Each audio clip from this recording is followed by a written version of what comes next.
दुनिया के अमीर तरीन अफराद में शामिल बिल गेट्स की शादी भी इनकी मकाम के शायानो शान रही। 1 जनवरी 1994 को बिल गेट्स ने मेलिंडा फ्रेंच से शादी की और इस तकरीब को मुकम्मल तौर पर निजी और शहाना बनाने के लिए अमरीकी रियासत हवाई के एक पूरे जजीरे लानाई को बुक करवा लिया।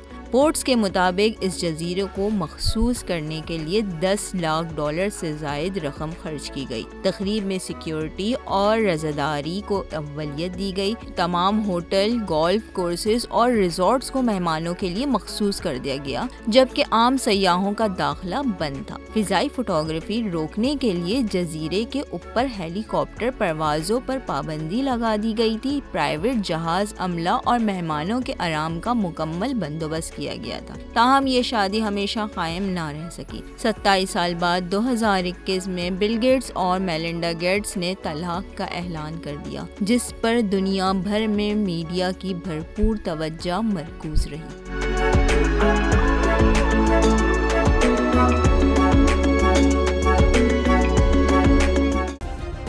सब्सक्राइब करें और बेल दबाएं ताकि कोई खबर रह न जाए।